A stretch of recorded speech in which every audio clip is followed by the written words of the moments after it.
Hello friends, welcome back to 64 arts channel. నేను రణితని.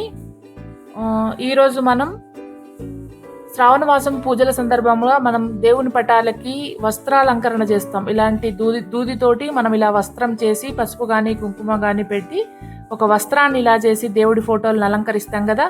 ఈసారి ఒక వెరైటీగా మీరు వస్త్రాలంకరణ చేయండి దేవుడి ఫోటోలని. దాంట్లో భాగంగా నేను ఇలాంటివి 3 చేసుకున్నాను. అది మధ్యలో ఒక దాన్ని పెట్టేసి దాని మీద నుంచి ఇలా ఆల్టర్నేట్గా పైనుంచి కిందికి, కింది నుంచి పైకి ఒక్కొక్క బడ్ లాంటి దాన్ని దాటుతూ వేస్తున్నాను. చూడండి, ఈ వీడియోలో చూసినట్టుగా మీరు దాన్ని పెట్టండి. ఇంకొక వస్త్రాన్ని, ఇంకో 3వ వస్త్రాన్ని ఇదే విధంగా ఆపోజిట్ డైరెక్షన్లో పెట్టండి.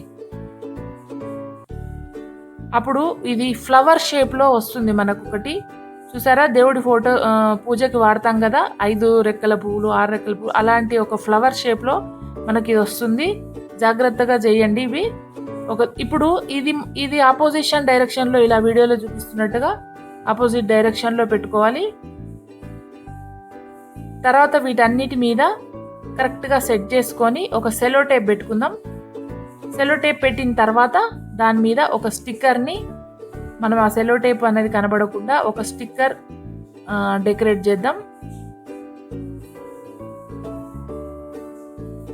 ఇలా కరెక్ట్గా అన్ని పెటల్స్ పెట్టుకొని దీని మీద మనం సెలో టేప్ పెట్టేసుకుందాం ఇక్కడ. తర్వాత దీని మీద మనం స్టిక్కర్స్ పెట్టుకుంటాం కదా, బొట్టు పెట్టుకుంటాం కదా, ఆ స్టిక్లీస్ అంటాం కొందరు. ఆ స్టిక్కర్స్ని మెరూన్ కానీ, పింక్ కానీ, ఎల్లో కానీ మనకి ఇష్టం వచ్చిన కలర్స్ వీటి మీద అరేంజ్ చేసుకోవచ్చు. ఫ్రెండ్స్, నా వీడియో మీకు నచ్చింది అనుకుంటాను, నా ఐడియా మీకు నచ్చింది అనుకుంటాను. నా ఐడియా కనుక మీకు నచ్చినట్లయితే లైక్ చేయండి, కామెంట్ చేయండి, షేర్ చేయండి. ఛానల్ ఎవరైనా కొత్తగా చూస్తే సబ్స్క్రైబ్ చేయండి.